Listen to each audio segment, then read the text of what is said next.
আসসালামু আলাইকুম রহমতুল্লাহি ওবরকাতুহু। সম্মানিত দর্শক, ইরান এবং ইসরায়েলের যুদ্ধ এখন তুঙ্গে।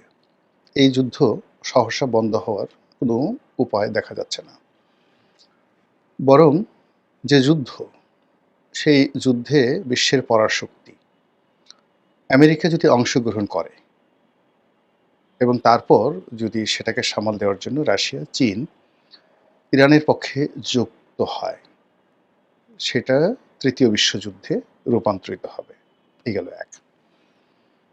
২ নম্বর হলো যে এই মুহূর্তে যদি আমেরিকা নিজেকে দূরে রাখে, যুদ্ধে অংশগ্রহণ না করে, তো সেক্ষেত্রে তার একটা মারাত্মক পরিণতি অপেক্ষা করছে।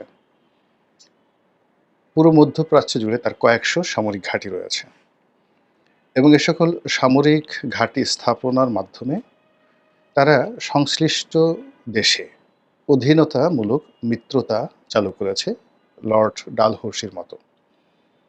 অর্থাৎ সৌদি আরবে যে বেইজ রয়েছে, কাতারে যে বেইজ রয়েছে, ইরাকে রয়েছে, কুয়েতে রয়েছে, জর্ডানে রয়েছে, এরকম অসংখ্য বেইজ রয়েছে, মার্কিন ঘাঁটি রয়েছে। তো সে সকল মার্কিন ঘাঁটির উপর ইরান আক্রমণ চালাবে সঙ্গে সঙ্গে যদি আমেরিকা আ সরাসরি যুদ্ধে অংশগ্রহণ করে, অর্থাৎ তার কোনো বেস থেকে বা মূল ভূখণ্ড থেকে অথবা তার যে রণতরী থেকে আ সেই ইরানের উপর আক্রমণ চালায়। তো সেক্ষেত্রে পরিস্থিতির কথা চিন্তা করুন যে ইরান আ খুব দ্রুত ইরাক দখল করে নিতে পারবে এবং ইরাকের জনগণ ঠিক এই মানে সুযোগের অপেক্ষায় বসে আছে। তারপর জর্ডান। ফলে এখন ইসরায়েল আক্রমণ করতে গিয়ে তাকে যেভাবে ইরাক এবং জর্ডানের আকাশপথ এবং সেখানকার সরকার এবং মার্কিন ঘাঁটির যে বাধার মুখোমুখি হতে হচ্ছে, সেটা তাকে হতে হবে না। কুয়েতের ক্ষেত্রে একই অবস্থা হয়ে যাবে। আবার অন্যদিকে আ যদি আমেরিকা এই মুহূর্তে সেটা গ্রহণ না করে, অর্থাৎ যুদ্ধে অংশগ্রহণ না করে, তাহলে এই ঘাঁটিগুলোর ভবিষ্যৎ নিয়ে যেভাবে সমস্যা হবে, আর উপসাগরীয় দেশগুলো আমেরিকার বন্ধুত্বের ব্যাপারে আশাবাদী হবে না যে তারা কঠিন এবং ঘোরতর বিপদের দিনে আ ইসরায়েলকে সহযোগিতা করেনি, তো আমাদেরকে কি আর করবে? এখন রূঢ় বাস্তবতা হলো যে ইসরায়েলের যে মজুদ, অভ্যন্তরীণ অস্ত্রের মজুদ, সেই অস্ত্রের মজুদ হাইয়েস্ট এভাবে যুদ্ধ চললে ৮ থেকে ১০ দিনের মধ্যে তা শেষ হয়ে যাবে। আর ঠিক সেই সময় অস্ত্র গোলাবারুদ সরবরাহ করার সাথে সাথে এখানে তাদের পক্ষ হয়ে যদি প্রক্সি যুদ্ধ পশ্চিমা দেশগুলো না করে, ইরানের মোকাবেলা করাটা কঠিন হয়ে যাবে। তো এইরকম যে একটা পরিবেশ এবং পরিস্থিতি, সেই পরিস্থিতিতে ইরান ধীরে ধীরে এই যুদ্ধটিকে দীর্ঘায়িত করতে চাচ্ছে। রাশিয়াও দীর্ঘায়িত করতে চাচ্ছে। আবার অন্যদিকে এই যুদ্ধের ব্যাপারে আমেরিকা রাতারাতি সিদ্ধান্ত নিতে পারছে না। কিন্তু এই যুদ্ধকে কেন্দ্র করে নানা রকম যে দর কষাকষি, অঙ্ক, সেই অঙ্কের ফলে বিশ্বের অনেকগুলো দেশের রিজার্ভ শূন্য হয়ে যাচ্ছে। অনেকগুলো দেশ একেবারে অর্থবিত্তে ধনী হয়ে যাচ্ছে, বিশেষ করে রাশিয়া এবং চীন। আমেরিকা এবং পশ্চিমা দেশগুলো, তার সঙ্গে সঙ্গে আমাদের মতো দেশগুলো তেলের মূল্য বৃদ্ধি থেকে শুরু করে আরও অনেক কিছুর ফলে এখানে সর্বনাশ ঘটে যাচ্ছে। আপনারা ইতিমধ্যে জানাচ্ছেন যে আমাদের বাংলাদেশ যে তেল আমদানি করে, সেই তেল আমদানি করতে গিয়ে তাকে এই যুদ্ধের কারণে বাড়তি খরচ করতে হচ্ছে, যেটা বাংলাদেশের জন্য খুবই ভয়াবহ একটি অবস্থা। এখনো পর্যন্ত হরমুজ প্রণালী বন্ধ হয়নি। যদি হরমুজ প্রণালী বন্ধ হয়ে যায়, তাহলে তেলের মূল্য আরও বেড়ে যাবে। ফলে এই তেলের মূল্যের কারণেই বর্তমান ইউনূস সরকারকে যে পরিমাণ ভর্তুকি দিতে হবে এবং যে পরিমাণ মূল্য বৃদ্ধি করতে হবে, যা আমাদের এই দেশের অর্থনীতি এই মুহূর্তে বহন করতে সম্ভব নয়। কিন্তু সমস্যাটা কিন্তু সেখানে নয়। আমরা আজকে যে বিষয়টি নিয়ে আলোচনা করব, সেটি হলো এই ইরান এবং ইসরায়েলের যে যুদ্ধ, এই যুদ্ধে ধরুন ইরানের পরাজয় ঘটল। সেক্ষেত্রে বাংলাদেশে কি পরিণত হতে পারে? আর ধরুন আ ইরান আর ইসরায়েলের মধ্যে আরও ২ মাস যুদ্ধ চলল। তাহলে কি হতে পারে? আর সর্বশেষ হলো, ইরান যদি পরাজিত হয়, আমেরিকা এবং ইসরায়েল যদি টিকে যায়, তাহলে কি হতে পারে আমাদের দেশের রাজনীতিতে? এখন যারা ক্ষমতায় আছেন, মানে ডক্টর মোহাম্মদ ইউনূসের সরকার, তাদের উপর পশ্চিমাদের একটা আশীর্বাদ রয়েছে, অর্থাৎ ইউরোপীয় ইউনিয়ন এবং আমেরিকার। যদি ইসরায়েল জিতে যায়, তাহলে ডক্টর মোহাম্মদ ইউনূসের সরকারের ক্ষমতা বেড়ে যাবে, দীর্ঘায়িত হবে এবং তাদের সাথে একটা টুস শব্দ কেউ করতে পারবে না। সেক্ষেত্রে বিএনপির কপাল রীতিমতো পুড়বে। এই গেল প্রথম সমীকরণ। দ্বিতীয় সমীকরণ হলো যে after doctor Mohammad Yunus alternative হবে ভারত এবং আওয়ামী লীগ। আপনারা জানেন যে মোসাদের একেবারে ঘনিষ্ঠতম বন্ধু হলো ভারত। তো এক্ষেত্রে ইসরায়েলের জয় মানে ভারতের বিজয়।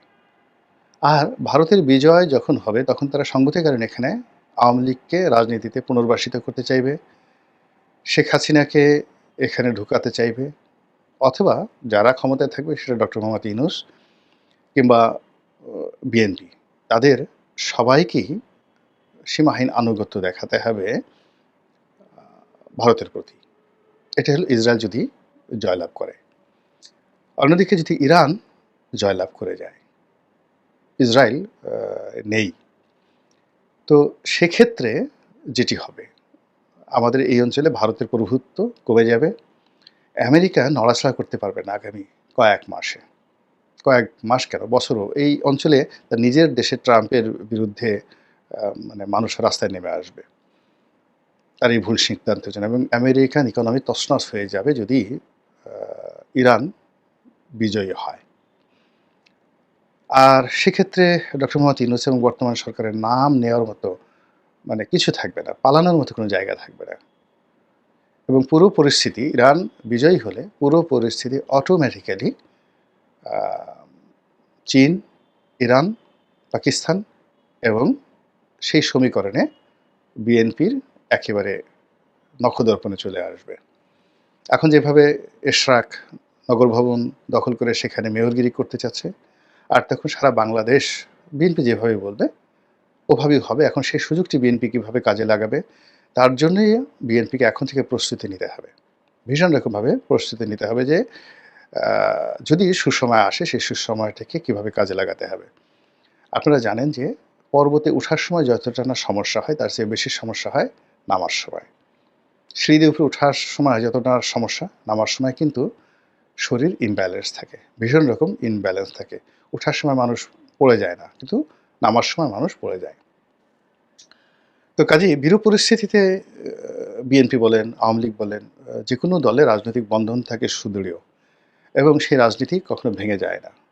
কিন্তু যখন সুসময় আসে, জোয়ার আসে, জোয়ারে মানুষ কাণ্ডজ্ঞান হারিয়ে ফেলে। নতুন জোয়ার আসলে যেভাবে দেখা যাচ্ছে যে মাছ লাফাতে থাকে, ছোট ছোট মাছ ডিম পাড়তে থাকে, বাচ্চা হতে থাকে এবং জেলেরা মনের আনন্দের মাছ ধরতে থাকে, তেমনি রাজনীতিতে যখন সুসময় আসে সেই সুসময়টা যদি ঠিকমতো বরণ করে নেওয়ার মতো প্রস্তুতি না থাকে তাহলে সব কিছু এলোমেলো হয়ে যায়।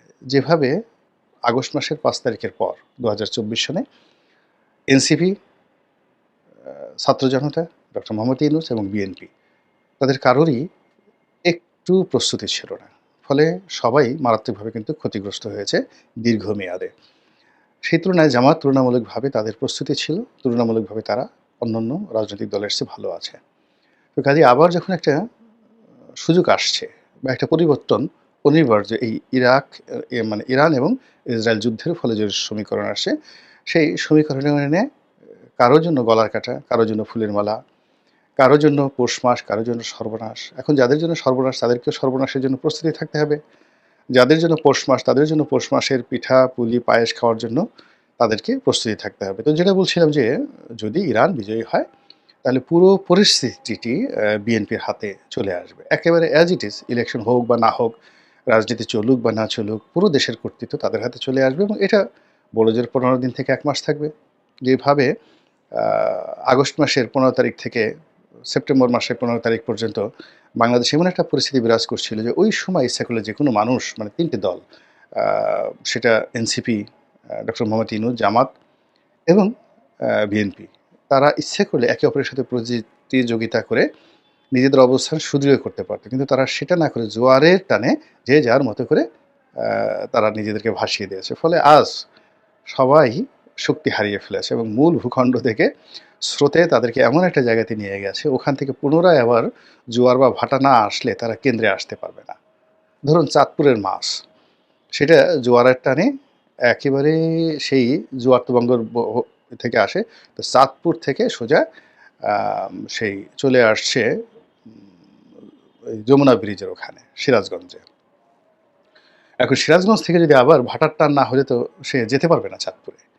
তো এরকম অবস্থা প্রতিটি রাজনৈতিক দল, ক্ষমতার অংশীজন যারা আছেন, তারা এই রাজনৈতিক জোয়ারে এমন একটা জায়গাতে চলে এসেছে, যেই জায়গা থেকে আসলে এখন কেন্দ্রে ফেরা সম্ভব নয়। ফলে এই যে আগামীতে আবার একটা জোয়ার আসছে এই আ ইরান-ইসরায়েল যুদ্ধকে কেন্দ্র করে, এবং সেই জোয়ারে সেইটা জোয়ার না ঠিক, সেটা একটা ভাটা। কারো জন্য ভাটা, আমাদের দেশের জন্য ভাটা, এবং সেখানে আবার সবাই গিয়ে একটা কেন্দ্রে মিলিত হবে, এবং ওর জন্য যার যত সুন্দর প্রস্তুতি থাকবে সে তত ভালো করতে পারবে। তো সেক্ষেত্রে আ যেটা যদি আ বললাম যে আমেরিকা যদি জিতে যায়, ইসরায়েল যদি জিতে যায়, তাহলে পুরো পরিস্থিতি ডক্টর মোহাম্মদ ইউনূসের নিয়ন্ত্রণে চলে আসবে। এখন সেই নিয়ন্ত্রণে তিনি আ যদি আনতে পারেন সবকিছু, সেনাপ্রধান বলেন, ক্যান্টনমেন্ট বলেন, বঙ্গভবন বলেন, বিপ্লবী সরকার বলেন, সবকিছু তার হুকুমে চলবে। Everything for 1 month. এখন তিনি সেটাকে কিভাবে কাজে লাগাবেন? এখন যেটা তিনি পারছেন না, তিনি এখন তার খুব রাগ হচ্ছে, এরশাকে গ্রেপ্তার করতে তিনি চাচ্ছেন, কিন্তু তিনি পারছেন না। কিন্তু ওটা তিনি পারবেন। এই যুদ্ধের ওই পরিস্থিতি যাকে ইচ্ছা তাকে তিনি ক্রস ফায়ারে ফেলে দিতে পারবেন। Nobody will ask him. আবার যদি বিএনপির জন্য ঠিক সেম পরিস্থিতিটা তৈরি হবে, তারা যা ইচ্ছে তাই করতে পারবে। যদি ইরান জিতে যায়। আবার যদি দীর্ঘমেয়াদে এই যুদ্ধটা চলে, দীর্ঘমেয়াদে চলে ২ মাস, ৩ মাস, বা ইউক্রেন যুদ্ধের মতো। মানে এটা আমাদের সবার জন্য এটি একটি মরণপণ সমস্যা হয়ে যাবে। এর কারণ হলো দুর্ভিক্ষ অনিবার্য হয়ে যাবে, ব্যবসা-বাণিজ্য খারাপ হয়ে যাবে, এবং আসলে তখন আমরা কেউ লাভবান হব না। কেউ লাভবান হব না। সুতরাং আল্লাহ রাব্বুল আলামিন তাই করুন যেটা আমাদের সকলের জন্য ভালো হয়। আসসালামু আলাইকুম ওয়া রাহমাতুল্লাহি ওয়া বারাকাতুহু।